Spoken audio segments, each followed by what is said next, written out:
The silence of a woman hides more secrets than the noise of the world.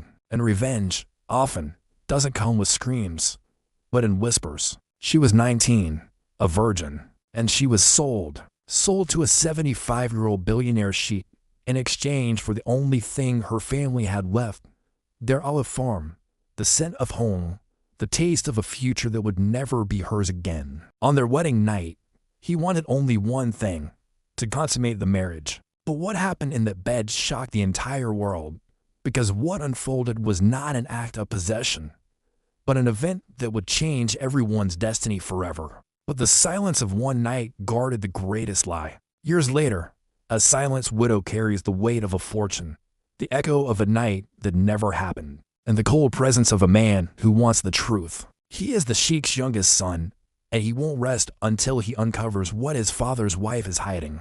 Their destinies cross in a dangerous dance of secrets, attraction, and revenge. But what can happen when love rises from the ashes of the past and a woman decides that her story, finally, deserves to be told? Before we dive into this unforgettable story, please comment where you are watching from. Subscribe to the channel, hit the notification bell, and leave a like, because this story is impossible to forget. So now, take a deep breath, because what comes next is heartbreaking. The debt and the silence, the scent of warm olive oil, and the dry earth of the olive trees were what Amara knew as home. At 19, she imagined her future among those white walls and ancient trees, with the same taste of ripe olives. But instead, fate gave her the bitter flavor of debt. On that day, the house was quiet, her mother avoided her gaze, and her father, a man with calloused hands, stared at a distant point, as if trying to protect himself from a painful truth. It was then that a lawyer, in his impeccable suit, laid the proposal on the table. "It's the only way to save the farm," her father said, his voice choked. Amara barely understood the words. What was he saying? That the farm, her family's legacy, was about to be lost. The only way out, according to the lawyer, was a proposal from a 75-year-old billionaire Sheikh. He would pay off all the family's debts and ensure the farm's prosperity in exchange for a wife, a woman who was educated, discreet, and, above all, a virgin. A woman like her. For days, Amara's silence was her only weapon. She screamed, threatened to run away, and cried, but nothing changed. The contract was signed, and the farm was saved, but her life, hers, was sold. The flight to Marrakesh was scheduled for the following Saturday, and Amara left alone. The flight was silent, and the fear didn't come from noises, but from the stillness of her heart, which was already in mourning. Upon arriving at the palace, everything was magnificent. But for Amara, the luxury was just a gilded cage. On the eve of the wedding, a conversation with the maids preparing her clothes took the ground from under her feet. "The Sheikh is very much looking forward to the night," one of them said, with a cold smile.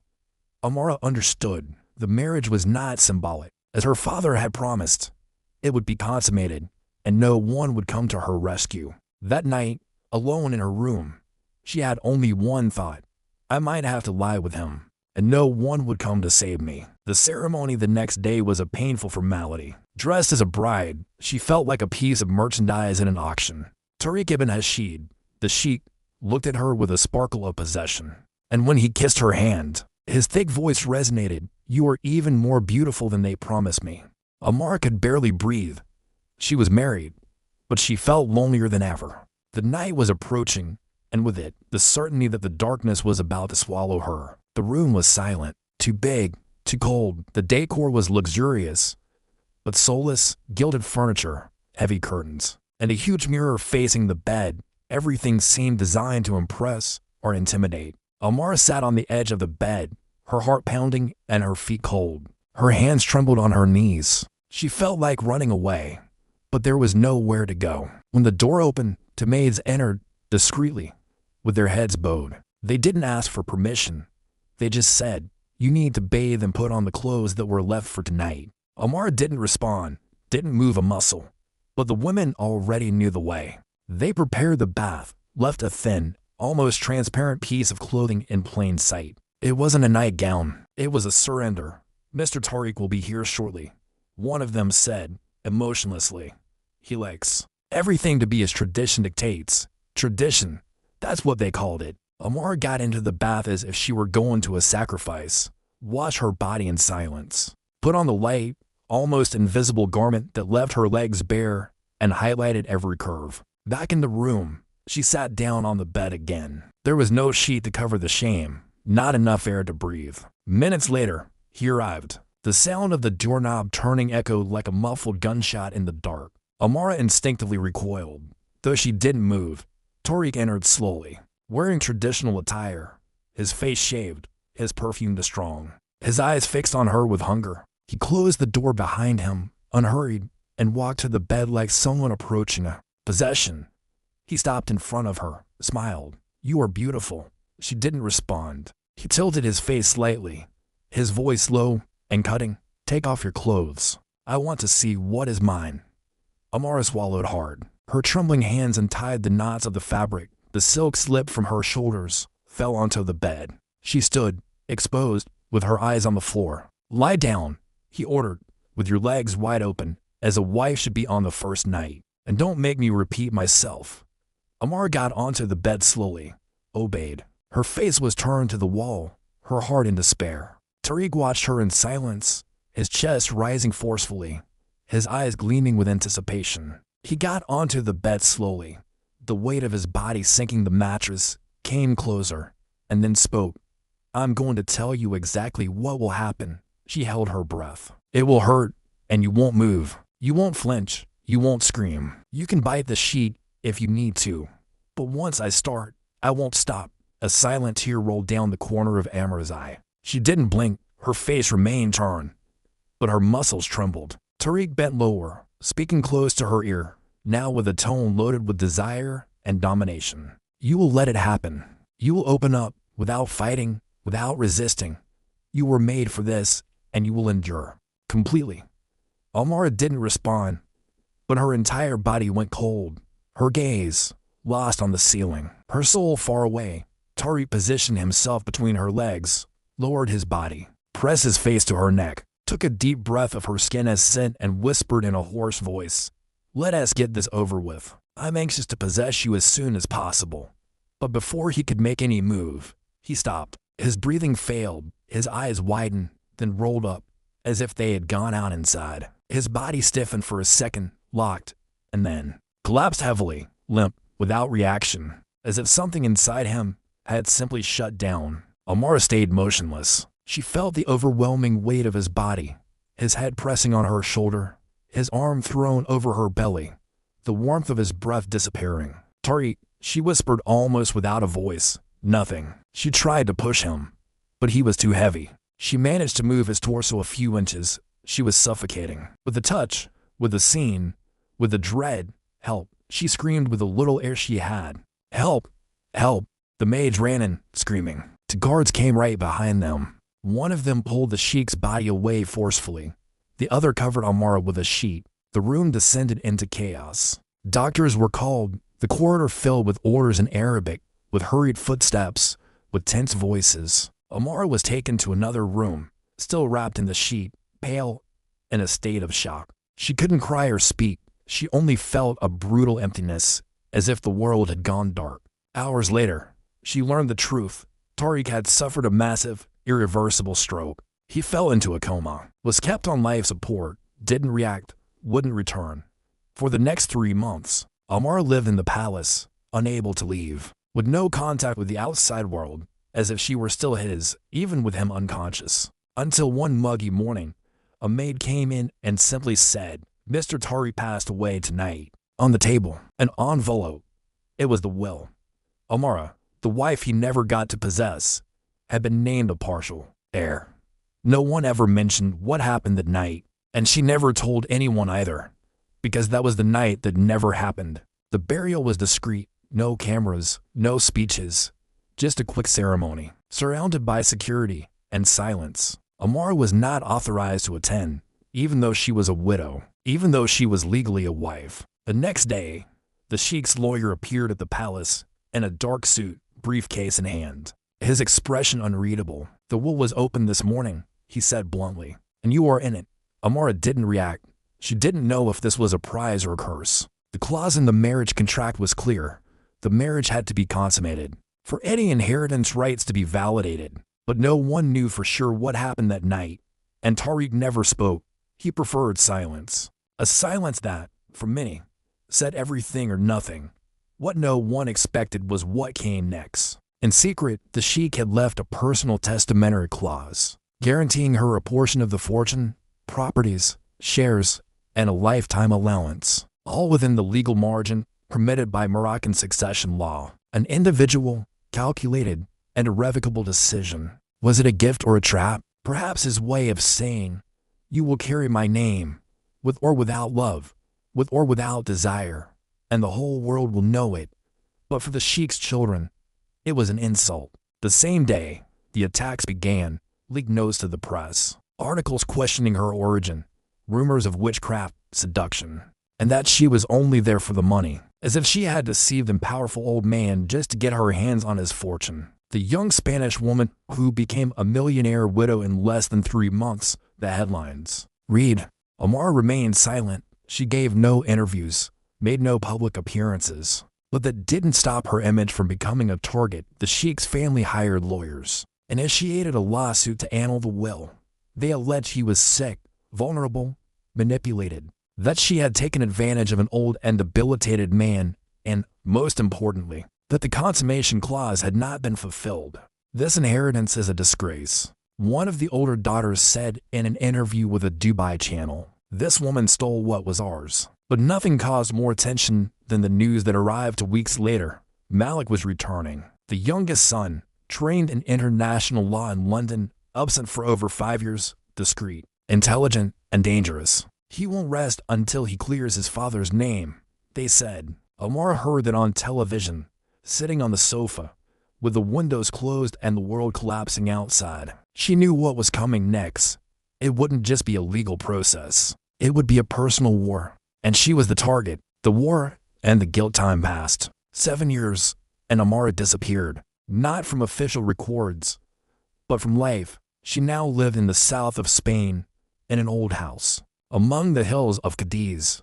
White walls, windows with heavy curtains, a simple, fenced garden. That's where she woke up every day at 6 in the morning, drank tea, read, walked in silence, no parties, no public appearances, no interviews. The inheritance was kept secret. The court dismissed the case for lack of evidence of manipulation. But her name was never cleared. Some said she was a cold woman, others an intelligent victim. But no one knew for sure what happened that night. And she never spoke, not about the marriage, not about the death, not about the will. Amara hired a small group of bodyguards, discreet, loyal men, paid to protect her from everything. The press, curious people, her own history. She lived like someone carrying a ghost, with her eyes always alert, her soul always tired. She went for days, without speaking to anyone, just tending the garden or sitting on the porch, watching the wind blow through the olive trees. She tried to forget, but her body still remembered. It would tremble sometimes, alone, in the dark. And even after so long, peace hadn't arrived. Because Amara knew that stories like hers didn't end in silence. They just fell dormant for a while. And that time was coming to an end. He arrived in silence, Malik ibn Hashid, Tariq's legitimate son, a man with a cold presence, dark eyes, and natural elegance. He was 35 and, though he had the blood of the desert, he had an international law degree from the University of London. He was discreet, cultured, fluent in 5 languages, and for 7 years, he had been watching from afar. He didn't show up when his father collapsed, nor when he died, nor when the will was read. But now, something bothered him. The absence of answers. The woman hiding in the Spanish countryside. Untouchable, untouched. And rich Malik never bought that story. The old Tariq dying on a wedding night with a 19-year-old virgin, and she walking away with a portion of the fortune.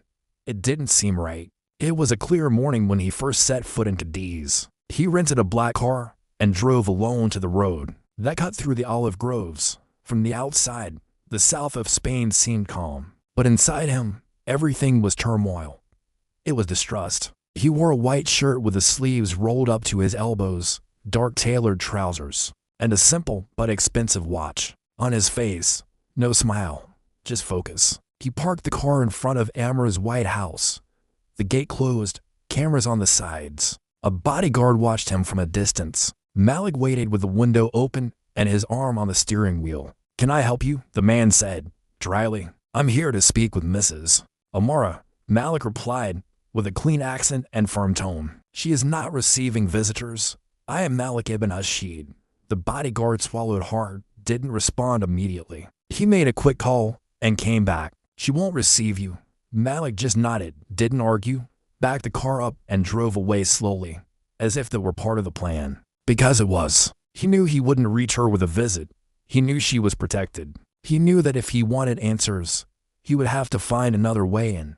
That night, Amara didn't sleep well. There was something in the air, a strange unease, a different vibration at the gate. She felt that someone was nearby, and it wasn't a journalist. The next day, Malik checked into a guest house 3 kilometers away, used a fake name, and began to watch. He found out where Amara bought bread, what time the bodyguard changed shifts, how many times a week she walked at the back of the house. And the most curious thing, she lived alone, absolutely alone. In his guest house room, Malik wrote everything down, photos, times, details, everything, not out of obsession, but out of strategy. He wanted to understand what was in that woman. She seemed untouchable, but she had an empty look. She seemed safe, but she never left. She seemed guilty. Or was it him who wanted to believe that? And for the first time, Malik hesitated. There was something in her face, in the way she held cups with both hands, how she avoided looking any man in the eyes,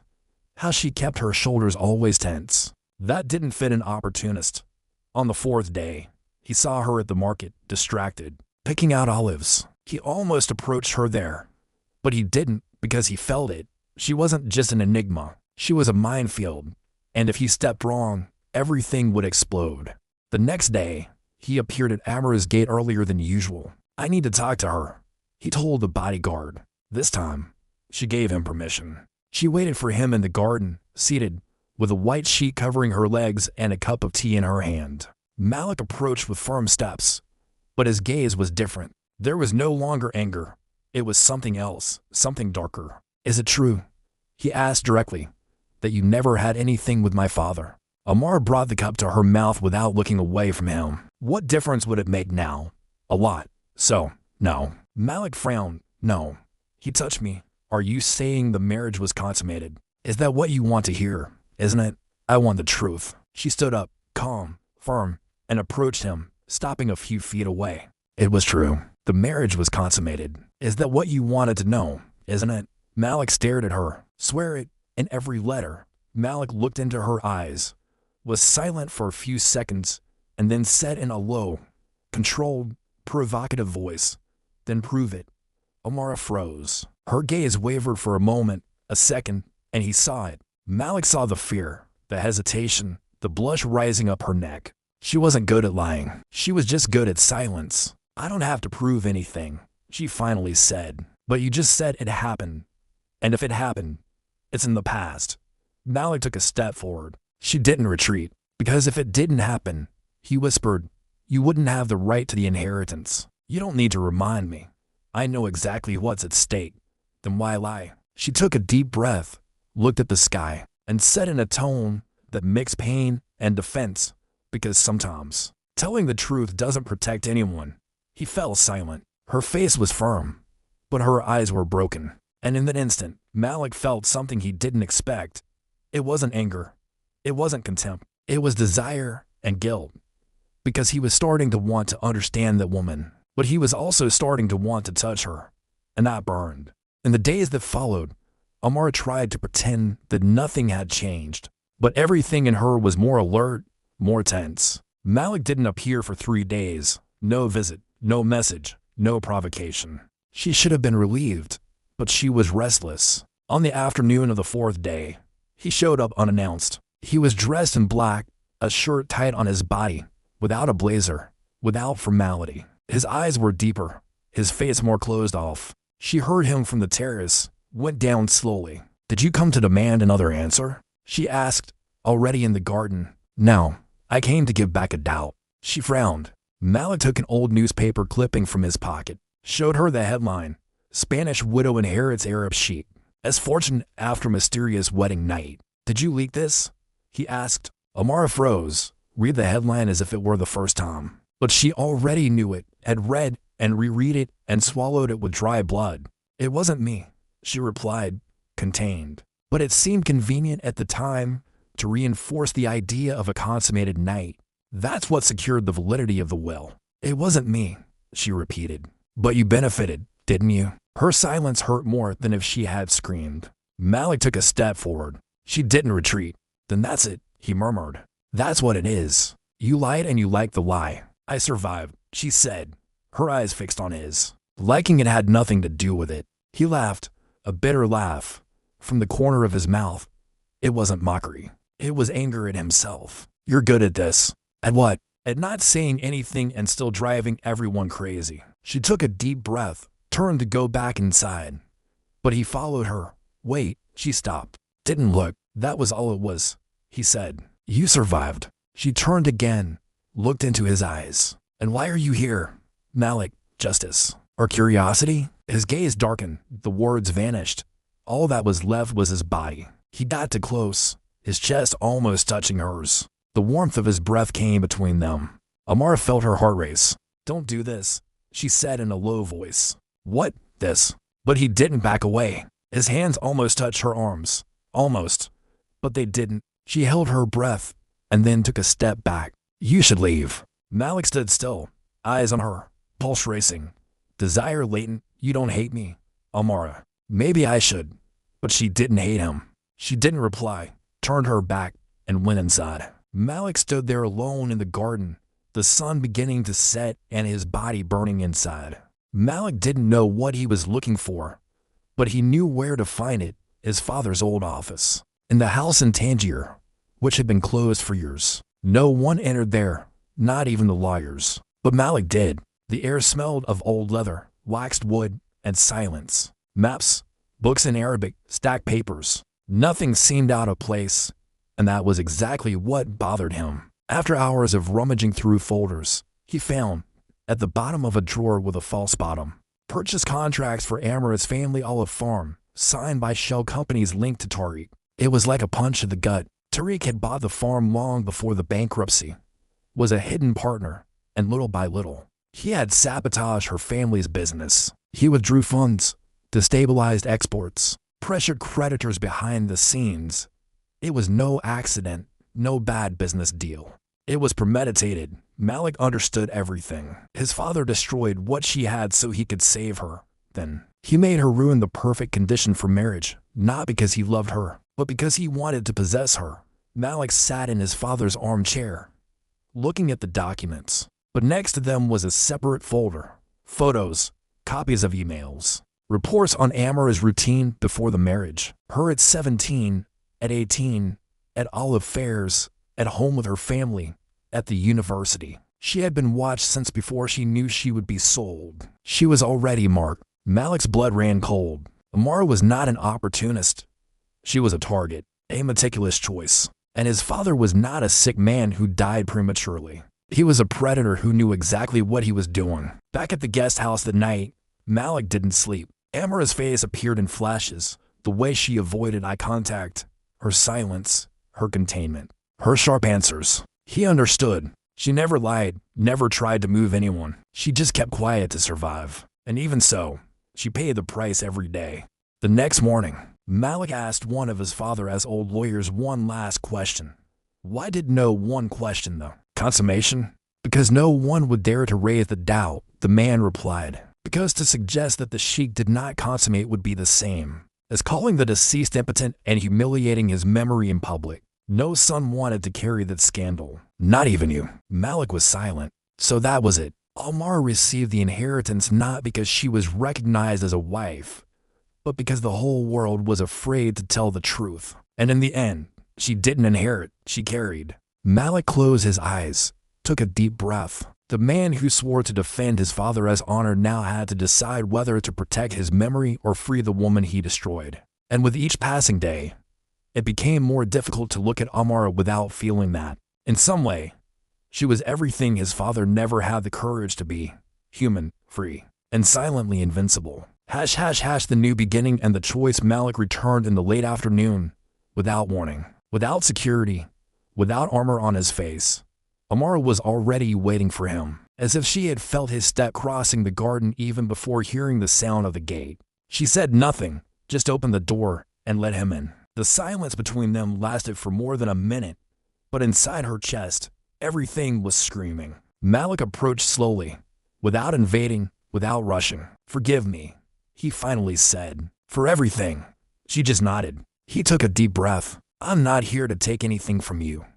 "I know," Amar said softly. Malik took a step forward, slowly raised his hand, and touched her face with his fingertips. Her skin was warm, her cheeks flushed. He ran his fingers along her jawline, along the curve of her chin. But Amara didn't pull away, her eyes fixed on his. There was fear, but also desire, tension, and waiting. Then he pulled her slowly by the nape of her neck, and his mouth found hers. It was a firm, warm, wet kiss. His tongue entered without asking for permission, as if it knew exactly where to go. It explored with precision, dominated the space. She moaned against his mouth, a hoarse sound, between pain and pleasure. Malik bit her lower lip hard, then licked it, then returned. His hands closed on her waist, hers on his shoulders. Her body arched against his, as if she wanted to get lost in that touch. It was a kiss of urgency, of anger, desire, fear, and hunger. When he pulled back a few millimeters, still with his forehead pressed against hers,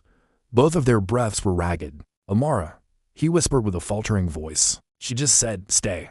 In that stuffy room, the afternoon light dying through the window cracks, Amara slowly took off her blouse, her hands trembling. No romance. There was no soundtrack, just breathing. Malik watched her like someone asking for permission with his eyes. But he hadn't touched her yet. She took off her pants, was left only in her underwear, then took those off too. There was no shame, just surrender. He approached, ran his fingers over her collarbones, the curve of her neck, the center of her chest. He moved down with calm, with firmness. His touch was that of someone who knew, who led, but waited. When she pulled back a little, he stopped. "Is everything okay?" he asked in a low voice. She nodded, but her eyes glistened. It wasn't pleasure yet. It was fear. Malik laid her down carefully, climbed on top of her, between her legs. His body was warm, firm, the pressure of his hips controlled, his breathing getting heavier. Amara held her breath. He looked into her eyes and waited. "I've never been," she started, but her voice failed. Malik just whispered, "I know." Then he entered slowly, deep, and carefully. Amara moaned in pain, closed her eyes. Her hands gripped the sheets, but she didn't say no, didn't pull back. Her body opened for the first time, not just physically. He stopped, stayed there, inside her. Without rushing, she felt it, felt him, felt everything. He kissed her neck, her chin, her mouth, bit lightly, then licked, then moaned. The movement started slow, then firmer, then stronger. She was in pain, but the pain was hers, and for the first time, it was a chosen pain.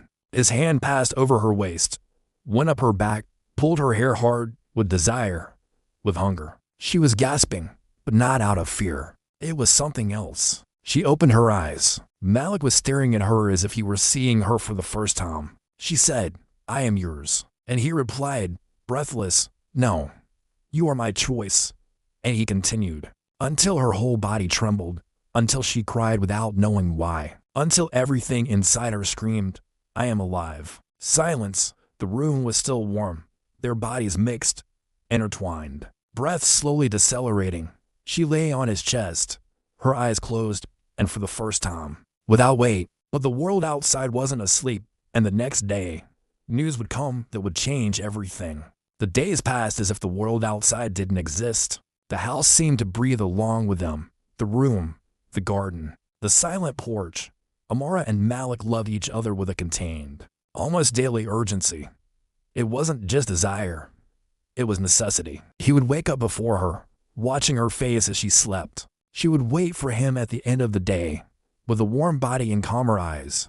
They spoke little, touched a lot. It was as if they spoke a language all their own. But outside, everything was observation. The maid spoke in hushed tones when she passed. Two of Malik's brothers began to frequent the old Andalusian palace again, and there were glances in all the corridors. "They're together," someone whispered. "It's temporary," Another said, "She's trying to keep what she inherited," they said behind closed doors. Malik pretended not to hear, but Amara heard everything. Days passed, then weeks. Her body began to change slowly. First there was the morning sickness, then the tiredness, and finally the missed period. She counted the days, and then counted them again, sitting on the bed, her hands on her belly, trying to accept what she already knew but still couldn't say out loud. She didn't tell him. She couldn't. The memory of the curse clause in the contract, the one no one else talked about but she never forgot, pounded in her mind like a silent sentence. If she gets pregnant, within 1 year of her husband's death, the heiress loses her right to the inheritance except in the case of children legally recognized by the deceased. But Tariq was dead, and Amara was never touched by him. If they found out, if anyone suspected, if they tested it, she would lose everything. Not just the money, but the security, the right to stay there, her own story, and maybe even Malik. On a hot afternoon, she had a light bleeding, nothing much, but enough to make her pale. She locked herself in the bathroom, washed her face 3 times, then looked in the mirror. She was pregnant, she knew it, and it wasn't happy news. It was a sentence with a set time. That night, Malik hugged her from behind on the porch. "You're distant," he said in a low voice. "Just tired," she replied. "With me?" "Not with everything." He didn't insist, just held her tighter. But Amara was holding another secret in her womb, a secret that was moving, growing, and that, when revealed, could destroy everything. The next day, one of the oldest maids, a Moroccan woman who had served Tariq for decades, approached her with a cup of tea and a whisper, "If it's a boy, they will never allow him to inherit in peace." Amara froze, and in that instant, she knew she was completely alone. She tried to keep everything the same, the routine, the calm, the silences. But Malik was watching. She no longer ate in the morning, and when she did, she swallowed slowly, without taste. She went to bed earlier and woke up with deeper eyes. The third time, she ran from the garden to the bathroom, with her hand over her mouth. He didn't comment, but he noticed. At night, when he hugged her from behind, he noticed something different. Her belly was no longer the same. It was almost imperceptible, but he knew every curve of her body like someone reciting a prayer. And there was something new there, something growing. Amara began to avoid the mirror, and he began to avoid asking, until one muggy morning, she was standing in front of the window in a thin nightgown. Malik saw her from a distance and had no more doubts. The fabric clung to her thin body, but in the center, a slight elevation, small but clear. Malik entered the room in silence, but his eyes were burning. He didn't look to the sides. He went straight to her. Amara was near the window, with a blanket over her shoulders. She didn't hear him come in or pretended not to. His voice cut the air. "How long were you going to hide this from me?" She froze. "When were you going to tell me?" "Amara." She turned slowly, her face pale, her eyes full of tears. "I was going to tell you. When? After it grew. After it was too late. I was afraid of me." He took a step forward.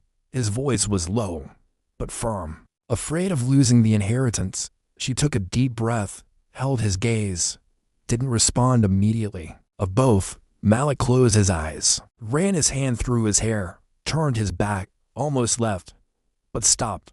He turned slowly. His gaze was no longer just anger. It was hurt. "You hid this from me. You didn't lie. But you were silent, and that hurts too." Amara approached him, slowly, until she rested her forehead on his chest. "But now, I'm not alone anymore." He wrapped his arms around her, and in that instant, even with the war outside, the silence between them felt like a refuge. Malik looked at her belly. The curve was almost invisible, but it already existed. He ran his hands over it carefully, as if touching something sacred. "They will try to take this from you, from the baby, but they won't." Amara closed her eyes, breathing in his rhythm, and he was no longer there as a son, nor as an heir. He was there as a man. From that day on, everything accelerated. The glances multiplied. The veiled questions turned into open accusations. Sisters-in-law started showing up unannounced. The aunt spoke loudly, as if she were deaf. "She's paler. She's rounder. She is hiding something." One of the oldest. Lawyers sought out Malik. "If this is confirmed, you understand the political weight, don't you?" Malik simply responded with a look of someone who no longer owed explanations. That same afternoon, he called a meeting. The marble room was cold, full of echoes. Uncles, cousins, brothers, lawyers, all in silence. Malik entered alone, dressed in black, his gaze fixed. Amara is pregnant. The child is mine. And anyone who tries to harm her or this child will have to go through me. Silence. You never accepted that she existed. Now you will have to accept that she remains. He took a deep breath. The weight in his chest turned into a decision. I did not endorse my father's mistakes, but I also won't be part of the revenge. He turned and left. He knew the war had only just begun. The house seemed quieter than ever. Malik returned from the meeting with firm eyes, but a tired body. There was nothing left to say to his family. He had already said everything that mattered. Now, he needed to say what he hadn't yet said to her. He found Amara sitting on the terrace, with her feet bare and her eyes lost in the gray sky. He approached slowly, sat down beside her, didn't touch her. She broke the silence first. You should hate me. Why? For everything. For the way it all started. For me being silent for so long. Malik took a deep breath. I hated the world for giving you so little, and I hated my father for thinking he could buy you. She turned her face in surprise, but he wasn't there to hurt her. I don't want you out of pity, Amara, nor for the child, nor for honor. She looked into his eyes. Then why? Malik smiled lightly, the rare smile, just for her. Because now, I want to choose you. With or without a fortune, with or without a name. A lump rose in Amara's throat, but she didn't cry. I'm no longer the girl who came here in fear, she said, nor the widow the world wanted to bury with his name, neither the possession nor the scandal. I am my own. Malik looked at her in silence, as if waiting for what would come next. Amara touched her own belly, then his hand. And even so, I want to be yours. Malik moved closer, pressed his forehead against hers, and whispered, then stay, but only if it's for you, not for me. Not out of fear. She nodded, her eyes closed, her heart finally at peace. That night there were no promises, number rings, no solemn words, just the two of them, lying hand in hand, with the whole world on the outside. And there, for the first time, Amara no longer felt like she had to resist, because now she was where she had chosen to be. The sun was just beginning to rise when they arrived at the small village. On the southern coast of Spain, no bodyguards, no witnesses, no family. The house was white on the outside, with blue windows and a porch facing the sea. It had 2 bedrooms, an open kitchen, and a backyard with lavender. Just that. But for Amara, it was enough. For the first time, it was enough. The wedding took place right there, in the backyard. A local judge, called by a friend of Malik's, performed the ceremony. There was no wedding dress. She wore a light tunic, he a white shirt, and linen pants. It was the simplest wedding they had ever seen. But for Amara, it was the truest she could ever have dreamed of. When the judge ended the ceremony, Malik approached in silence. First kissed her forehead with reverence, then her lips with delicacy, but firmness. Their hands touched calmly. The I do was said without haste, and their eyes said everything that the silence didn't need to explain. The legal process continued, silent and slow. Malik's family had filed a lawsuit to contest the will, trying to annul the portion of the inheritance left to Amara. They used the pregnancy as an argument to invalidate the permanence clause, the one that stipulated that if she became pregnant within a year of Tariq's death, she would lose her right to the inheritance. But Amara didn't fight. She chose to give up. She signed a voluntary document, leaving behind most of the assets linked to Tariq's name. She kept the small property in the south of France that no one wanted to dispute, the old family olive farm, the only piece of history she insisted on saving, and enough to live far away, simply and freely. Malik took only what was his and refused to touch what was hers. We are not here to repeat what has already been done, he said. We are here to do things differently. And that's what they did. In the new house, Amara woke up early, had tea on the porch, felt the cold ceramic under her feet, listened to the sea, and remembered who she was, so she would never go back. Malik made coffee, ran his hands over her belly before any words were spoken, and then kissed her with calm, with truth. The baby grew in silence, without noise, without demands, without fear. That night, without rushing, He entered the room and found her sitting on the bed, her hair loose, her gaze calm, a serene smile on her lips. She waited for him in silence, and when he approached, she said, "The night, the one that should have been my first, was a nightmare. Fear, silence, pain. It wasn't love, nor surrender. It wasn't mine." Malik sat down beside her, took her hands, and replied, "Then, let this be your first, the only one that matters. Ours." She felt it, and the kiss came before the words, warm, wet, real. His mouth found hers like someone returning home, with tongue, with desire, with reverence. They lay down slowly, without rituals, without fear. They made love for real, without the past, without debt, without shame. And when Amara, breathless, lay on his chest, he ran his hand over her belly and whispered, "Now you are my wife, the mother of my child, and the love of my life." She smiled, a full, free smile, and replied, "Now I am yours, for the first time, by choice." Their story hadn't started like a fairy tale, but it was made of new beginnings, of scars transformed into strength, of silence that became a refuge, of everything that only love can heal.